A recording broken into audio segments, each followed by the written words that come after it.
Comment vaincre l'angoisse du «et si cette fois j'avais vraiment un problème?» Donc c'est souvent lié à la peur d'une maladie, l'hypocondrie, mais pas tout le temps. Donc on en parle et abonne-toi si tu veux une vidéo par jour pour guérir de l'angoisse. La solution elle est simple théoriquement, mais désagréable au début de la pratique. Pour arrêter d'être affecté par les pensées du style «et si cette fois c'était réel?», il faut simplement arrêter de prendre des décisions en fonction de cette pensée. Donc il y a une base théorique que je vous répète souvent, le cerveau humain ne comprend qu'une chose quand il est question de gestion du stress et du danger, c'est la réaction. Dès que tu vas être affecté par un danger potentiel, tu vas d'abord ressentir un stress. Ça, tu connais. Puis ton cerveau va se mettre en mode attente et regarder comment tu vas réagir. Donc si tu réagis, il va augmenter l'importance du sujet, et si tu ne réagis pas, il va baisser l'importance du sujet. Tout simplement. C'est pour ça que c'est pas la logique derrière une peur qui va déterminer à quel point un individu est affecté par elle. Mais c'est plutôt l'historique de réaction par rapport à cette peur.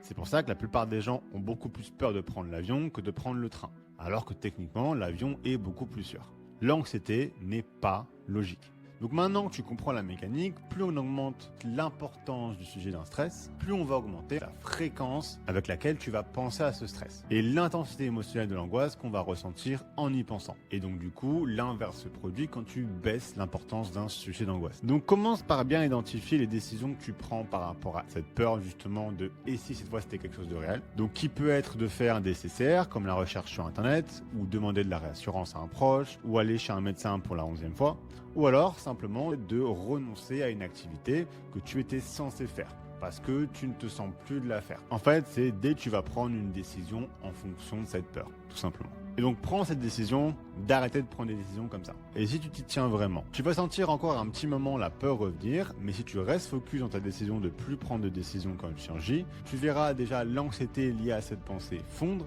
puis ça sera la pensée elle-même qui disparaîtra. Et voilà, donc j'espère t'avoir apporté quelque chose. Si tu veux vraiment commencer sérieusement ta guérison, n'hésite pas à faire le test de début de guérison que tu trouveras dans le lien dans ma description.